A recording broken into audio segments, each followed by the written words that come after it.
I'm very interested in the idea of aim, and I think it's built into the human condition that we have something to strive towards and we head towards that. And this doesn't always mean that it's a good thing. Just look at the span of human history, and you can look through Hitler to Stalin to any evil leader in the world or people who can enact evil into the world, and they've had aim in their life. It's just been the form of destruction and evil. But humans are possible of creating focus and creating singularity and heading towards something and moving towards that and creating conditions and behaviors and attitudes that help them move towards that upwards aim. And it's like, where does that aim come from, and how do we clarify an aim, and how do we get sure on our aim and make sure it is the right thing that we're aiming at? And that seems to be one of the biggest existential issues in my mind is, where do I aim, and am I aiming at the right thing? Because I think our idea of aim and where we want to be can be conditioned by the society that we live by. It can be conditioned by cultural norms and the psychodynamics of our family and our friendships, and just the things we observe and we see. Everything like influences our perception of the world, and we create an aim through that.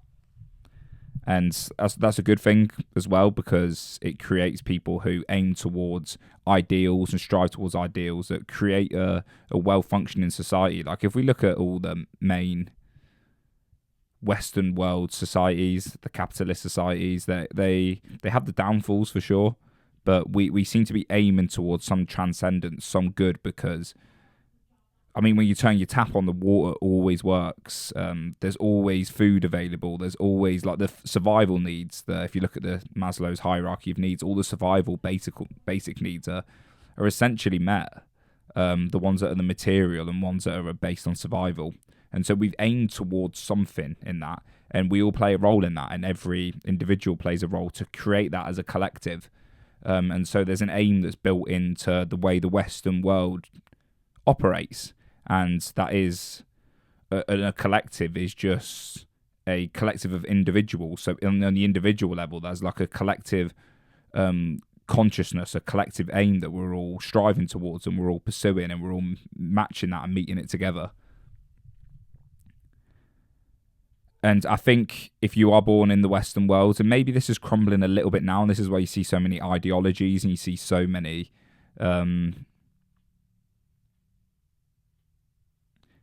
people falling into traps and politics and tribalism. Maybe this is why, because there is an argue that Nietzsche made, and I've heard this from Peterson, so I've not actually read Nietzsche, so I'm not entirely sure, but from what I've heard from Peterson when he talks about Nietzsche, he announced that God was dead in the early 1900s. And he said the idea of we have been built as a westernized society to idealize our concept of the transcendence through Christianity, and that's like built into the base of Christianity is every human is divine, every human is equal, and we built our whole, like the Judeo-Christian way of viewing the world has been baked into the westernized society. And if you look how advanced westernized society is and how fair it really is on a whole, and obviously there is negatives to everything as well, but if you look how much we're improving and we're progressing and we're pulling people out of poverty left, right and centre, it's done a good job. But Nietzsche announced that with the scientific revolution and the Enlightenment, that the questioning of God and the disbelief of Christianity was going to cause people to fall into ideologies from the far left to the far right.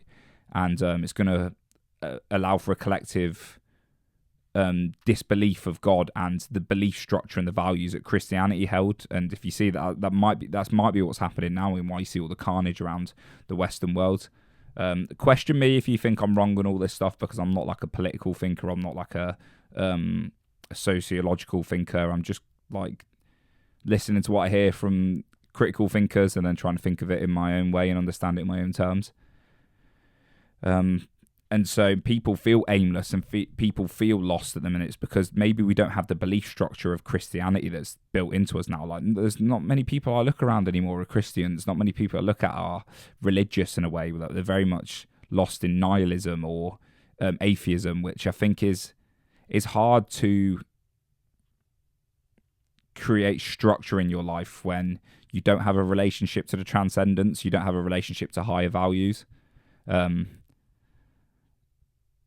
so to create an upwards aim in your life, to create singularity and focus in your life, maybe you do have to come back to a level of being in touch with a God or having faith in something greater. And that greater can be in the self concepts, in terms of like the self is this infinitely complex integration of billions of years of evolution, and it's designed and fine-tuned in a way which is maybe looks like it's been created by something, and it's got wisdom, and we're connected with the reality outside of us. It depends how you define God and how you think of God.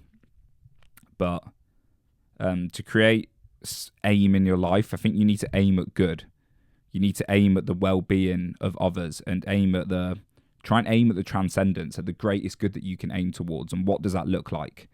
And I think when you contemplate this, when you start thinking about what does the greater good look like, what does it look like to aim towards the highest point of potential, the highest point of value, it is a disregarding of your own selfish desires and your own feeding away from your own insecurities and your anxieties. It's towards the greatness of the collective. And this is what Christianity was pointing at. It's talking about serving others, and the Hindus talk about that. The Buddhism talks about that. It's kind of the Dharma. There's like an Dharmic. There's actions that you can take that are your natural path, and when you follow that path, you create positive regard for the collective group. So maybe you need to start thinking about the collective and aiming upwards instead of self-serving yourself. And you can create desires and you can create material pursuits to follow and goals, and maybe you want to make money, and you do it in any way possible. I don't know if that's right or wrong. I'm not sure. I'm not here to create absolutes, but it seems to me that the best point of aim is towards truth. Try authenticity as much as possible. Aim towards truth. And then what is truth? What is the truth? Is there a truth? It's so difficult. And you can tell by this video that I'm struggling with this concept of how do I create an upwards aim? What do I aim towards? Because when you don't have aim and you don't have clarity, you can feel like you're in a bit of ambiguity, that you're unsure where to turn, or you're unsure what actions to take in the day, because having a clarity and a goal in mind seems to create an assuredness on the choices that you make throughout the day, and it makes that decision fatigue less. But when you're aware of, and I feel like I've become aware of the complexity of the mind, or the sub-personalities, and how different parts of my mind have got different goals and different desires, and then I'm thinking what all these different parts of me want these different things, and where do I go, where do I aim towards? And then it creates a sense of being lost in your own mind, and maybe it's an over-analysing, maybe it's an over-analytical point of view. And there's two ways of thinking about it. It's to rather step out the thought process and just like be present in the moment, as the Buddhists would say it. Or as I get older, I really do see the value in the Christian belief of aiming towards a transcendence, aiming to have a relationship with God and faith in God, and putting trust in God's plan. And I'm not a Christian by any stretch of the imagination. I've not been brought up in any religion. I come from a point of like more psychological, Jungian, transpersonal, psychodynamic, and I was reading a lot of Buddhism and Hinduism, and the Bhagavad Gita is very good for this. If you ever read the Bhagavad Gita, which is part of the Hindu text, it talks about this as that problem, how to act in the world, and it says of self-service, it's like just right action. But the mind, once you start diving into the mind and you get lost in the analysation of it and trying to like delve into the depths of the psyche, you realise that there's so many contradiction parts of you that want so many different things. And it's like, how do you create upwards aim at the best thing possible? And I do always just come back to the conclusion that maybe it is a faith in God. And maybe that faith in God, maybe that trust in God points you in the right direction. And that's how you create upwards aim. There's a really interesting thing that to find out a way how you value things. I think I'm going to speak about that in the next video, actually, people. I'll talk about value and the value hierarchy and how you kind of break down your perception of the world. I think that'll be a good video for tomorrow, and it would just take me on a tangent now because I think I'm getting away from AIM. But thank you very much for listening, people. I hope that was helpful. It wasn't really like prescriptive in a way. It was just kind of in a dialogue of my mind. But yeah, I'll see you all in the next video.